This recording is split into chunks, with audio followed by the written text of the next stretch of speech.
So basically studio shoot હતું. હા, પહેલાં તો પર્ટિક્યુલરની વાત કરીએ. બચ્ચન સાહેબ આવશે 9 વાગે એવું કીધેલું હતું.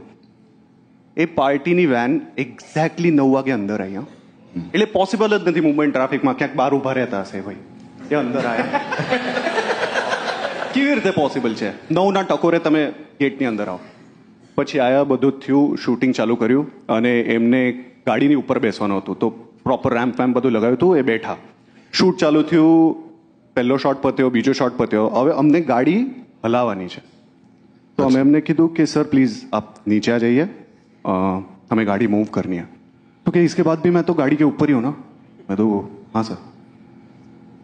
तो मूव कीजिए ना. तो मूव कीजिए, कोई बात नहीं, हम बैठे. देवी और सज्जनों, आइए, તમે गाड़ी आगे लेके जाते हैं. સ્ટાર્ટિંગમાં છે ને સેજ તમારું સુનિલ શેટ્ટી ભેગું થઈ ગયું. 7 करोड़. મને એક વિચાર આવ્યો, આમ જસ્ટ આને કઈ પિક્ચરના શૂટિંગ સાથે લેવા દેવા નહીં, પણ અમિતાભ બચ્ચનને ફોન કરો અને એમની કોલર ટ્યુન વાગે પોતાની જ, તો ખબર કઈથી પડે કે એને ફોન ઉપાડી લીધો છે? ભાઈ કોવિડના ટાઈમે તો કેટલી તકલીફ પડતી હશે. કોવિડમાં એમનો જ અવાજ સંભળાતો હશે સૌથી વધારે કે વેક્સિન લઈ લો ને ઘરમાં રહો. કોઈ ફોન કરે તો બી જો ઇન્ફોર્મેશન આપતા હોય કે ભાઈ વેક્સિન લીધી આમ તેમ, તો એને એવું જ લાગે કે હજુ તો પેલી ટોન જ ચાલે છે.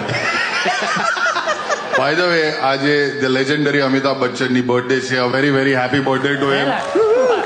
એ જોવાના નહીં, આ પણ કરો તાળી વગાડવા. માસીન દીકરા થોડી થાય છે ભાઈ. અને આજે હાર્દિક ના, પટેલની બતાવીશું પણ આપણે. અચ્છા, હા, બતાવશો? હા, બતાવીશું. બહુ સારા છે અમિતાભ બચ્ચન. એના જેવો wish you a very happy birthday. Very happy birthday Amit uncle.